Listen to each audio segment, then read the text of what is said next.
It's another intense season on Mayans, and I think we pick up just as intense as ever with this show. Coming into this fast and final season of this series, where do we pick up with Hank? That's a loaded question. Are you sure you want to go there? Um, I mean, I heard there was a rat somewhere. that's the word on the street, right? I mean, it came from a reliable source. So,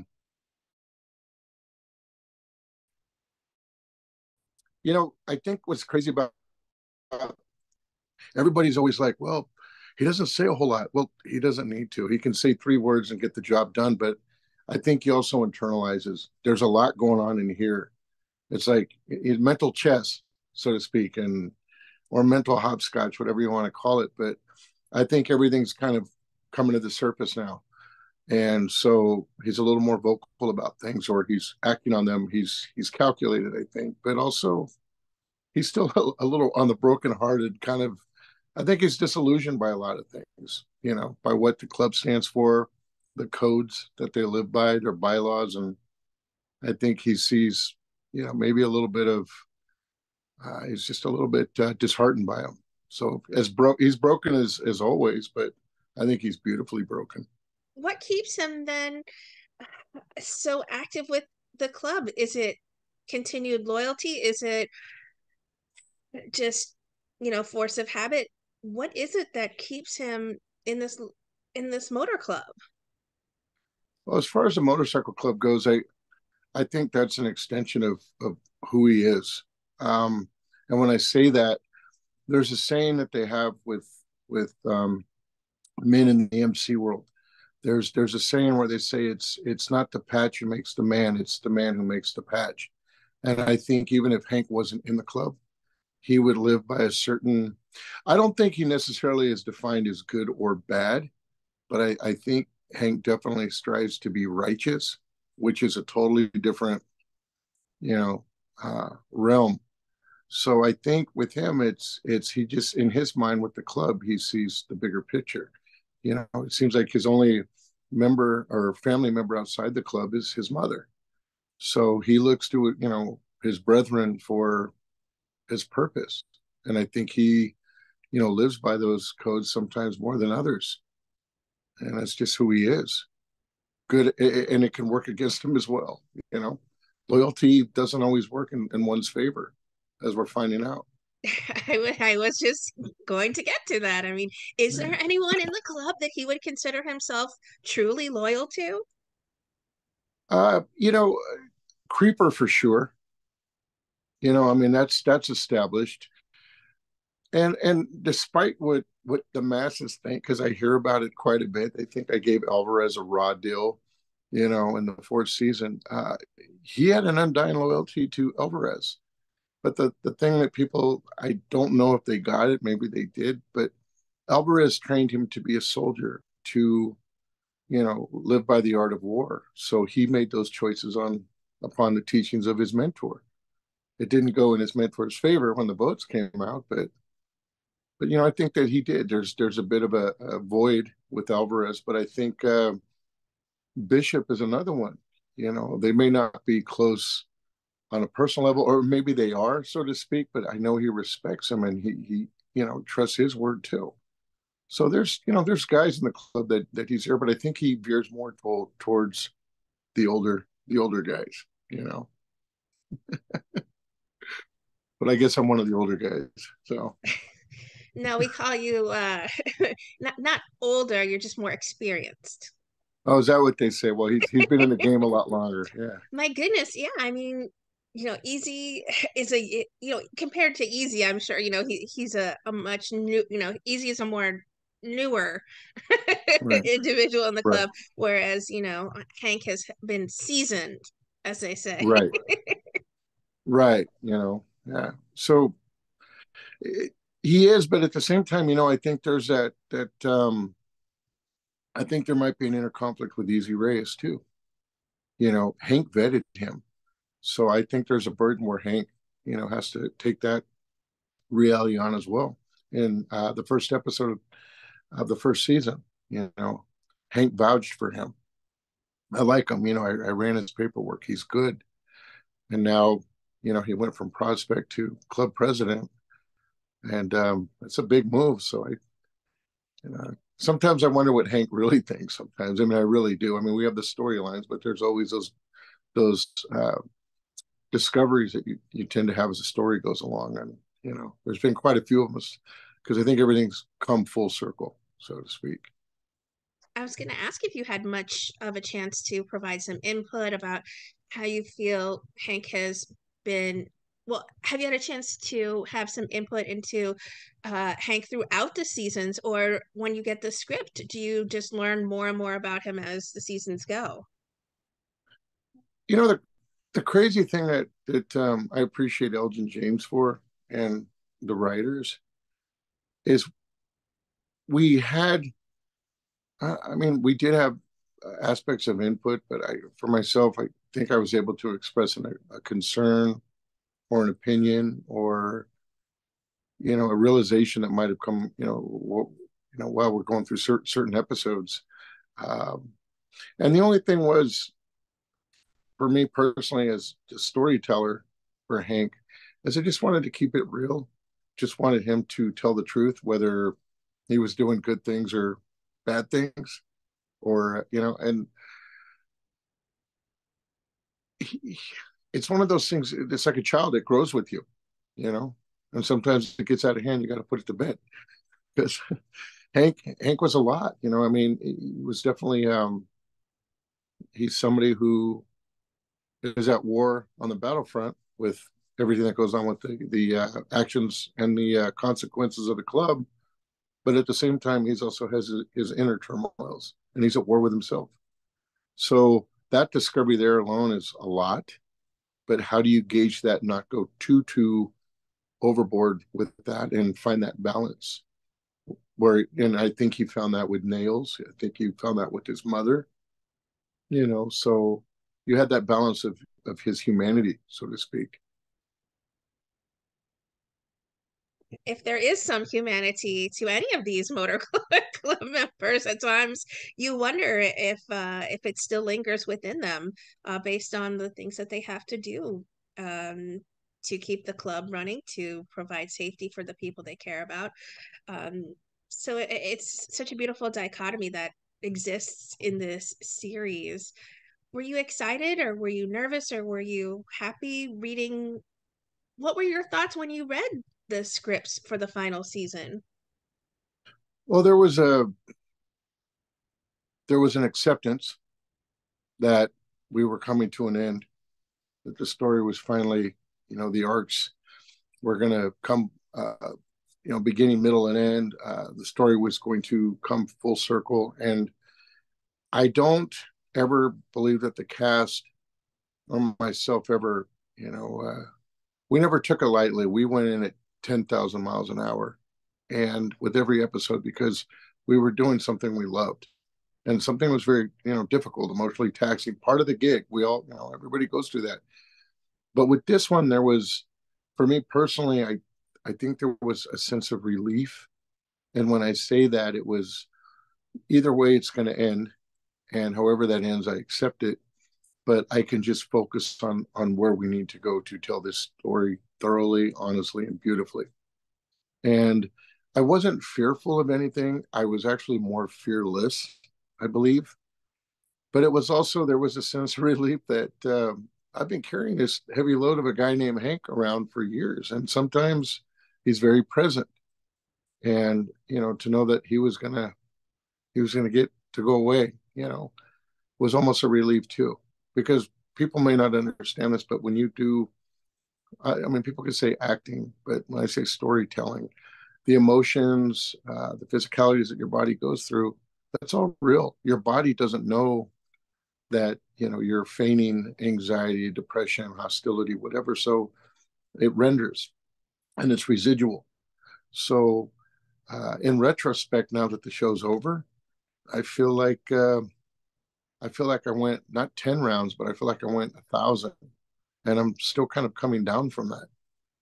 So going into it, I knew I was going for in a way, artistically, the fight of my life, because I wanted to end this being proud and feeling accomplished that I honored Elgin and the network and the people I work with and Hank.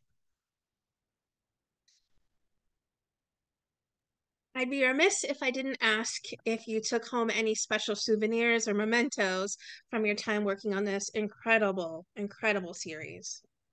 I cannot confirm or deny that. Well, you have to have your chair back at least, which I think would be PC and okay for the network to hear you have that. The one thing that I took with me, and it's still with me, and it's something that you can't put a price tag on. It's weighs more than gold.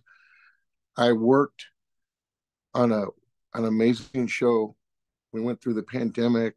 Some of us had the loss of our parents and family members. I mean, kind of a heavy journey. And I tell people I never had a job where I got to say good morning and good night to about 200 plus people that I actually really cared for. And I never took that for granted. So when it came time to finally say, goodbye as far as the Mayans production went, uh, I took that with me. And it still kind of breaks my heart a little bit because you see faces and there's just certain routines that you have with people that are no longer in effect, but they're in here, they're in here. And I think that's the one thing that was priceless that I took with me. And it's not for sale. Okay, so uh, memories are good. Times you spent over meals or shooting long hours, those are good things to take with you too. But you're not even going to allude that you took your jacket or any, like your vest or nothing. Come on, I wouldn't know anything about that. What's that? is there a wink? No, there's nothing. There's not even a nod. And I don't know what you're talking okay. about. Yeah, he hears, he Yeah. sees, and he speaks no evil. Yeah. Which I don't Hank's know if code. Hank would really. Hank's code. Yeah. Okay. This is such a special series, and you touched on how much it's truly meant to you a little bit. What has it meant to you? What have you personally taken away from your time working here on Mayans? Well, I'm glad we're having this conversation now. A couple weeks ago, I wouldn't have had I wouldn't say it would be a good or a bad answer, but I wouldn't know how to answer that because it felt like still shaking it off, still shedding the skin of Mayans.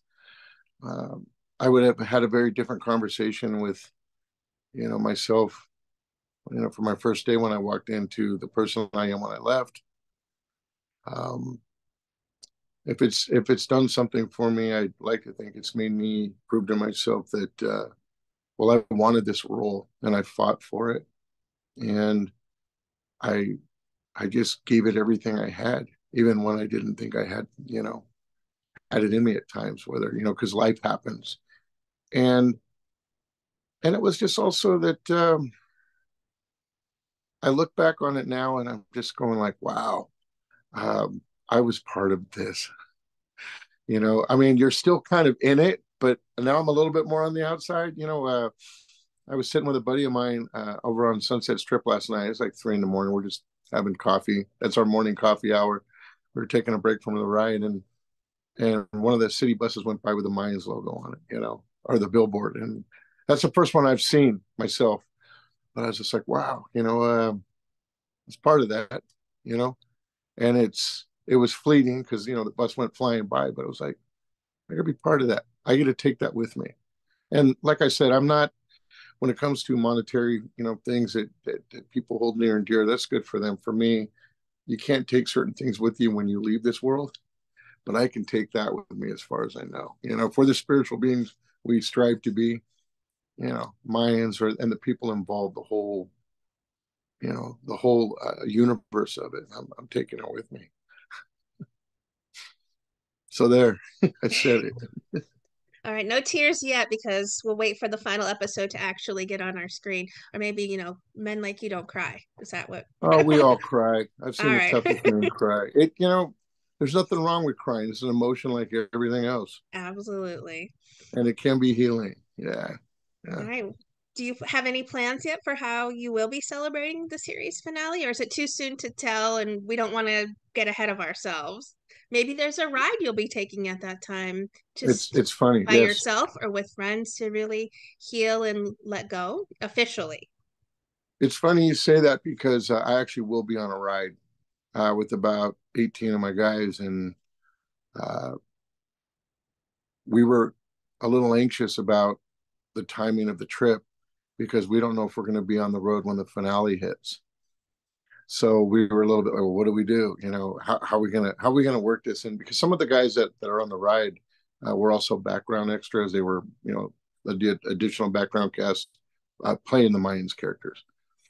And these are guys that I ride with daily. You know, we go on long trips together, and you know, we're going to take a pretty long trip this, you know, in August. I think about the time the show ends. So part of me is a little nervous about that because there's a part of me that wants to watch the season finale by myself because I think that's when it's really going to hit. But if I'm with my guys too, you know, some of them were there on the set working with me. They know what I went through. You know, they saw what everybody went through. So if I end up with them too, I'm good with that because they're, you know, they're a part of me. But sometimes like Hank, I can be a bit of a loner and a recluse. So sometimes I need that space.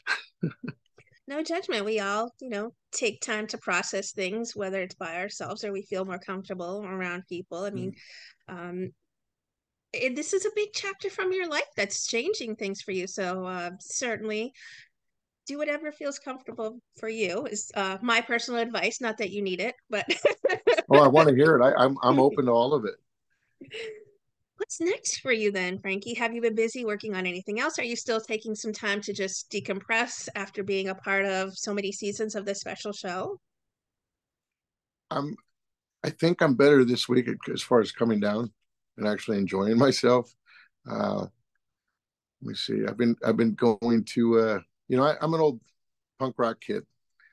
So I've been to a couple shows this, you know, in the past month, and or actually the past couple weeks. It feels like it's been a month, but just kind of revisiting, you know, and it's funny because I feel 20 years younger again, and I've been decompressing that way because that was an outlet when I was a kid, you know, the angst and the music and just the, you know, the pace of it. But coming back and you know, I got to see this band GBH from England. I grew up listening to them, and at 60 something years old, they're playing like they're still in their 20s. It was unbelievable. And I'm like, yeah, I mean, I need to feel like that again. And I don't know. It's just I've been doing that to kind of, you know, for me, remedy myself a bit. I've been doing the rides, eating a lot of sushi, and I don't know. I'm still taking it as it comes. It's still a little fresh, but we are in the middle of a strike, so that has put things to a screeching halt.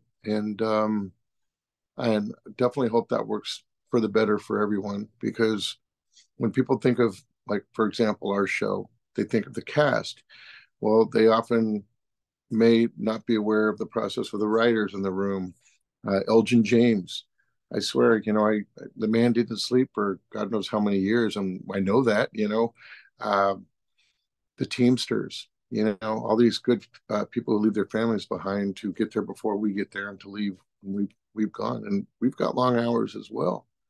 So I hope that this is an evolution that's better for the industry because everybody is vital and important to the fabric of a good production. And it starts at the top. And as far as I'm concerned, we had the best. So we want to see this work. But I'm still writing. I'm getting ready to go back in the studio again with the band because we had a couple songs, you know, on last season. We have two more going on this season, and then um, I'm pretty proud of this one. You know, a lot of the stuff you see me wearing on the show, I ride with daily. You know, whether it's the boots, my vest, my flannels. Um, there's a denim jean that we'll be launching called the Loyal with Trinidad jeans, and it's a motorcycle riding jean, and it's really good, you know, for riding conditions, and it's something I got to go through the process of doing the prototypes, and it's real American denim, and it's the real stuff, and it's, you know, that's a project that I'm working on with Trinidad Garcia, and it's something I'm really proud of because I wear it every day. I wore them on the show, but I just like things I can get behind, and it's something new for me. So I've got that in the works too. I mean, if it's a So part of Frankie's uniform, it might as well be a part of Frankie's life too. It's another extension of yourself. Making right, sure people who also ride the way that you do feel as comfortable as they can when they're sitting on their bikes for long hours of day. It's part of your culture too, as well. Um, it's you know, great. I love it. I don't, people know I don't have a car, so every form of apparel, it's vital to me. So it's kind of nice to be like, yeah, this is what I wear. And we were laughing about the other day. I was on a road trip. I got caught in a sandstorm, and then I had heavy rains and winds. And I'm like, these jeans are holding up great. We're doing good. I can't see anything in front of me, but it's that's something I'm able to focus on a little bit too while the strike is going on. And like I said, that's kind of new and exciting. I never would have thought, you know, but we're going to see how that one goes. That launches soon, and I'm pretty excited about it. Because it's just a good product. I love real American denim, and that's what it is. So that kind of feels pretty cool. my goodness, big things to come still then. What would you like to say to everybody who are fans then and supporters of the wonderful work you've been doing on our screens, on our stage, everything else you're a part of it? People are just so loyal as a fan base to this series, certainly. What would you like to say to everybody who has been so supportive of the work you've been doing? Well, I always like to say thank you, and I mean that because I'm amazed, and I don't even like to use, like, for me, I never like the words fans. It's so one dimensional to me, but they become part of the Mayans family, and they act as such. And when there's a birthday, when I had to go to a surgery once, just the inbox was flooded when my father passed. I mean, just the overwhelming amount of love and support. And you're like, wow, this isn't the kindness of strangers. These are people that are part of a journey that we're part of. And that's another thing that I'm glad you brought it up, because I would hate to have overlooked it, but that was also part of the journey. Like when we do the work, sometimes I feel like I'm so in it because sometimes the subject matter is dark and intense and whatever, um, that it goes out in the universe and people watch it, you know. So if you're eating at a restaurant or walking down the street and someone goes, hey, the episode I saw, and they talk to you about it, like, wow, I forgot it's out there. That's just and the fact that people take the time, after they've worked long days at work, or they make it a point to get home to see us, hopefully tell a good story to them. And that means a lot. It really does, because like I said, sometimes being a little bit reclusive and a little bit, under a rock, it kind of brings me out of my shell a little bit. And I'm grateful for that, because I would have never imagined the impact, not that maybe we've had on them, but what they've had on us, and how much we do hold them very dear. Don't take them for granted, I'll tell you that much. Made some good friendships out of it. On screen and off, it's been such a pleasure to connect with the people I'm sure that really find a connection too with the work they see you doing and maybe you as a person. So it's quite amazing when I'm sure fans reach out to you to say how you've impacted them, and maybe a little surreal for you too. A little, but it's nice. You know, I think the whole point of storytelling uh, is you don't want to alienate people. The whole point is to bring people in, so that interaction is very human. I mean, that's, I think, what we all strive for. We say we don't sometimes out of fear or apprehension, but yeah, there's a connection, and that's pretty awesome. Well,